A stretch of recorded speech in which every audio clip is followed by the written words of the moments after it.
Good. So I guess we can start. First of all, thanks everybody for being here and joining this presentation. So this presentation today, that's a distinguished lecture from the IEEE Signal Processing Society from the Brazil South chapter.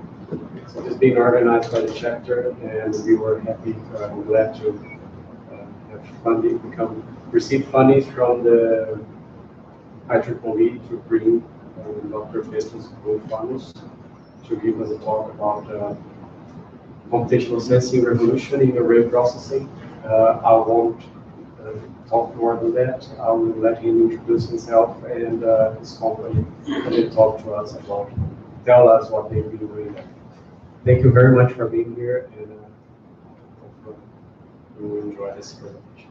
Thank you for having me. I'm very happy to be here. So as Bruno mentioned, I'll be talking about computational sensing revolution in array processing that has been happening over the past, I used to say decade, but more like 15, 20 years. So just to give you a sense of why I'm interested in that, what I do, and how that plays in the company. Our research lab is part of Mitsubishi Electric Corporation. This is not Mitsubishi Motors, that's a separate company. But we do a lot of, the parent company does a lot of things. So we do a lot of automotive equipment. There's a lot of factory automation systems, elevators, air conditioning, space systems, for example, robots for production and remote sensing. And there's a lot of interest in sensing by the parent company. And the company has certain R&D centers. They have, of course, in Japan, since it's a Japanese company, very big R&D centers. Two research centers in Europe, in UK and France, and then Merle, where I'm from, the research lab, is in USA. We're located in Cambridge, Massachusetts. We are kind of a fundamental research lab, and we do a lot of fundamental work. We try to publish a lot. We try to interact with academia. That's a very big reason why I'm here why I'm here today. And so we do a lot of the work to help the parent company and the parent company's product. So sensing is a big and important component in all those products. Specifically, Merle, our research lab, has 6 technology areas that we're looking at. We have a computer vision group, a speech and audio group, data analytics, signal processing, control and dynamics, and multi-physical systems. As I said, we are in mid to long-term research, fundamental, some very theoretical. We have about 60-something researchers in various areas, including 4 IEEE fellows. And almost everything we do, we publish in conferences. So we have a lot of publications per year in journals and patents and so on.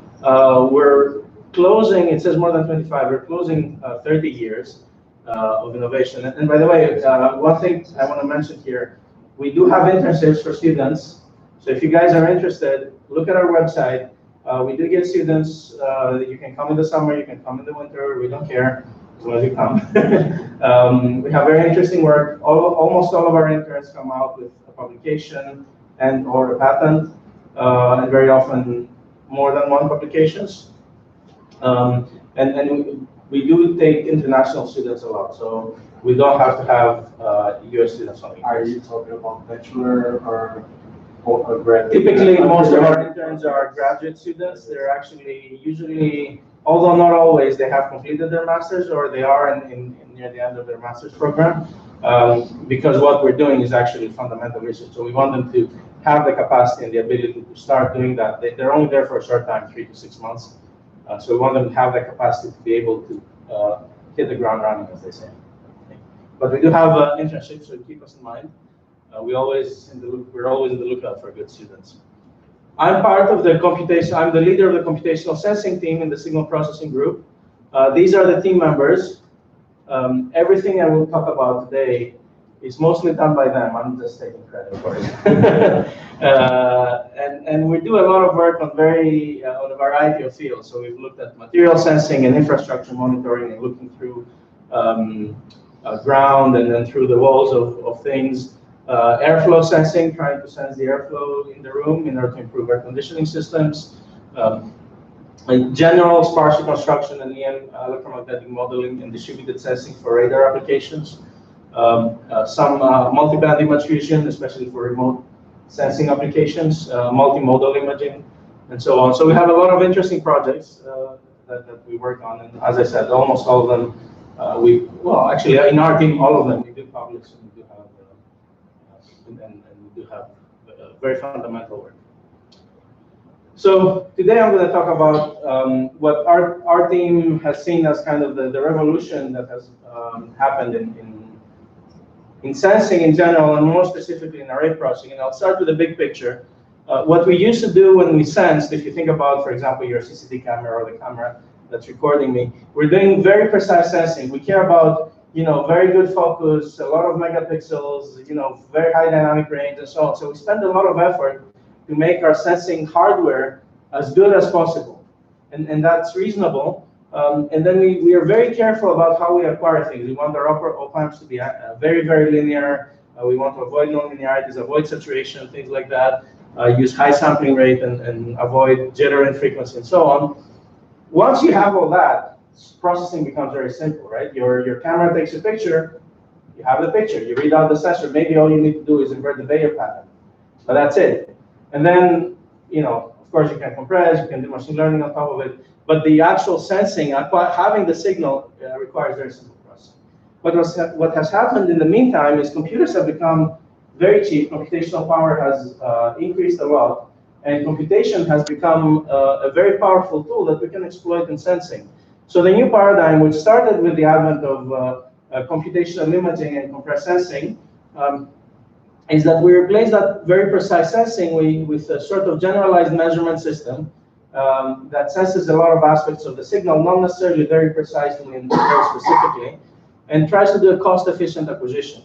And then we use computation and a model of what we know of the signal to improve the reconstruction. So our goal is to use those techniques to exploit that mixing and simplify the sensor or improve the sensor capabilities, the sensor speed, the conversion rate, the bandwidth and resolution that we measure, the area that we measure, and so on. And a key issue here is what is cost. Cost is different for different applications. What matters in every application is very different. So we co-develop, we use computation to co-develop hardware together with computation. So these reconstruction methods can guide the sensor development and vice versa. The sensor development can guide what reconstruction method we use. So I'm going to give you some examples of that today. So what I'm planning to talk about, I think we have about 5 hours of the talk, right? I'm going to give you some basic principles of computational sensing and set up the problem, see how we think about computational sensing. I'm going to talk about applications of that in radar and array processing, and then talk a bit about distributed array processing, and then finally give you another application in LIDAR sensing. Okay? And I have to say, I'm happy to answer any questions you might have. Feel free to interrupt me at any point. We can go to the board, write equations down. I don't mind that. But at any point, feel free to let me know if you have questions. Okay. Okay. So let's start with the fundamental principles. Are we looking for markers? Yeah, markers. Yeah. I mean, if it came to that, we could go. But that's what we call the active array processing problem. There are equivalent formulations for passive problem, but most of what we're going to talk about today is active. So the active array processing problem is that you have a couple of transmitters. They might be in a regular array, they might be in an irregular array. It doesn't matter. Those transmitters illuminate the scene. What that means is they transmit waves to the scene, and then there are a couple of reflectors. And for our discussion today, we'll think about a few reflectors in the scene, not necessarily a big image, but the principles are the same, but a few reflectors in the scene. Those reflectors reflect those waves, and those waves are recorded by a few receivers. And the general problem is, can we localize, or the reflectors, can we image the scene?